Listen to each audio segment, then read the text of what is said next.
Hello everyone, एक बार फिर से स्वागत है आप सभी का हमारे चैनल में, जिसमें हम एक और नए विषय पर चर्चा करेंगे।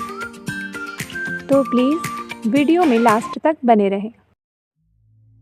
दोस्तों, क्या आप भी अपने जीवन में तनाव को महसूस करते हैं? क्या कभी आपने सोचा है कि तनाव हमारे जीवन का हिस्सा क्यों बनता जा रहा है? भाग दौड़ भरी जिंदगी में हम लोग तनाव प्रबंधन के लिए क्या कर सकते हैं? आज कुछ इन्हीं प्रश्नों पर हम लोग विचार विमर्श करेंगे। तनाव और इसके कारण आखिर है क्या?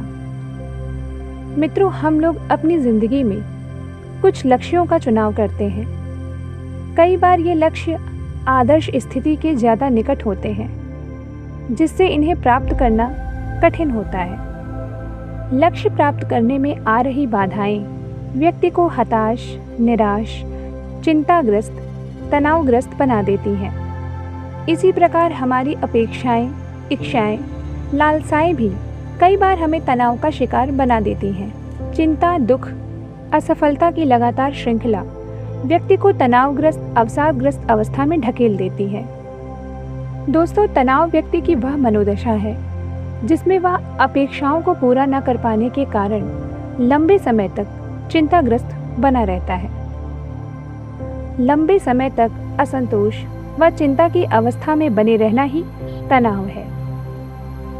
दोस्तों, तनाव के परिणाम बड़े ही भयंकर होते हैं। आधुनिक काल की कई बड़ी बीमारियां तनाव भरी जिंदगी का ही परिणाम है।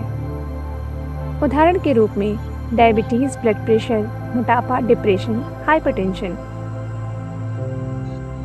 दोस्तों, तनाव सिर्फ बीमारियां ही नहीं देता, बल्कि ये हमारी सामाजिक जिंदगी को भी तबाह करता है।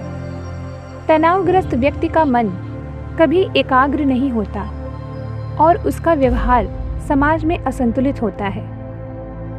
इस कारण वह किसी भी रिश्ते को भली प्रकार निभा नहीं पाता है और अकेलेपन, उदासी, उपेक्षा का शिकार होकर समाज से कट जाता है और उसके व्यक्तित्व का विकास अवरुद्ध हो जाता है।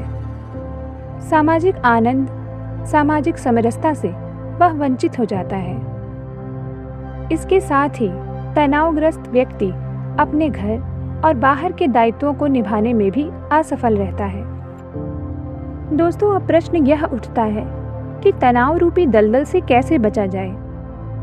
तनाव से बचने के लिए सर्वप्रथम अपने जीवन के लिए व्यवहारिक लक्ष्य चुनें।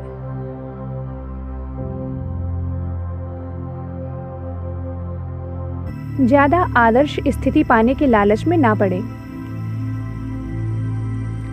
क्योंकि आदर्श कभी प्राप्त नहीं किया जा सकता, बल्कि यह आदर्श का लालच आपको तनाव ही प्रदान करेगा। दोस्तों, कोई व्यक्ति जब ये मानकर चलता है कि वह स्वयं अपने भविष्य का निर्माता है और जब वह अपने भविष्य का निर्माण अपनी अपेक्षा अनुरूप नहीं कर पाता है, तो वह जीवन की दुश्वारियां और अपेक्षाओं की असफलता के कारण तनावग्रस्त हो जाता है। मित्रों, ईश्वरीय आस्था आपको कभी तनावग्रस्त नहीं होने देती, क्योंकि आदर्श केवल ईश्वर हो सकता है।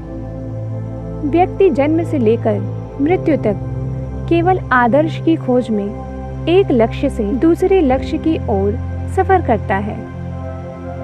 इसका कारण ये है कि व्यक्ति के अंदर जो ईश्वर का अंश है, वह अपनी पूर्णता को पाना चाहता है और जीवन भर उसी आदर्श पूर्णता की खोज करता रहता है। परंतु उस आदर्श या ईश्वर की प्राप्ति तक यह जन्म जन्मांतर की यात्रा चलती रहती है। यदि मनुष्य अपनी अपूर्णता को स्वीकार करके ईश्वर की पूर्णता से समझौता कर ले और अपने अस्तित्व व आनंद की डोर ईश्वर के हाथ में छोड़ दे, तो उसे भी पूर्णता का एहसास होने लगता है।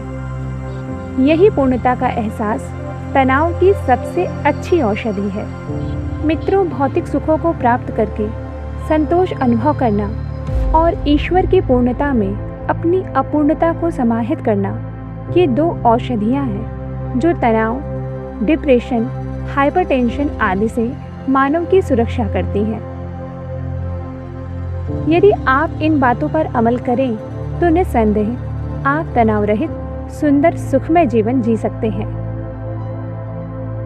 अगर एक पंक्ति में कहना चाहें तो ईश्वर में आस्था और भौतिक सुखों की प्राप्ति में संतोष रखना ही तनाव की महाऔषधियाँ हैं। धन्यवाद।